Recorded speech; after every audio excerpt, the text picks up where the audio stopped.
with the theories of the phenomenalist philosophers who had lived 3 centuries before our own, such as Mach and Russell, and the emphasis they had put in order to define consciousness on the logical conditions of perception. I could not, however, find a bridge between my ideas and theirs.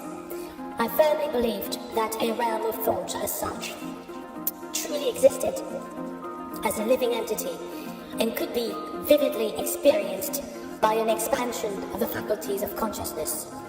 The prevalent idea of my time was still that thinking merely existed somewhere between the realm of human conceptions and the realm of imagination. In no way was it thought that thinking could possess any form of objective reality. This is just what I set myself the task to prove. My conviction was that the subjective experience of mental intuitions and their careful observation could lead individual thinking to realize that a realm of living thought was the true substance of consciousness itself.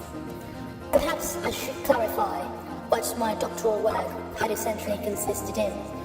The year was 2191 and I was 30 years old. I was at odds with the predominant view of my faculty peers, who mostly believed that it was a fact of reason, that thinking was merely a form of abstraction, a human attribute designed by evolutionary forces to produce observations and experiments in order to discover the nature of the physical world. The idea was probably about 4 centuries old, going all the way back to the middle of the 18th century, but it was now fully embedded into the academic world and the general public consciousness.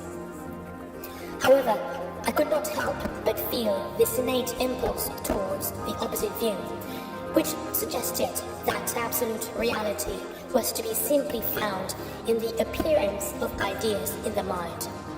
The ideas themselves pointed towards the true nature of the real world, which was imperceptible for sensory perception. I didn't recognize in me the view that ideas were just the result of our observation of the external world, and that we could just give these observations names to navigate physical phenomena more easily for our own convenience. This did not reflect my innermost sense of individuality.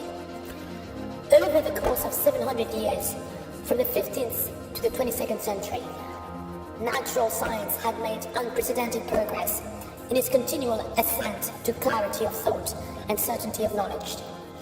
It seemed to me, however, that we had missed the mark in our understanding of the true nature of ideas and concepts.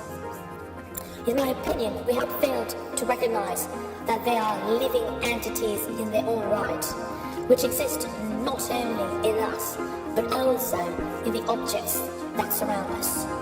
This is why the idea of a rose, instead of being a living reality, existed in most of us merely as a name, an abstraction.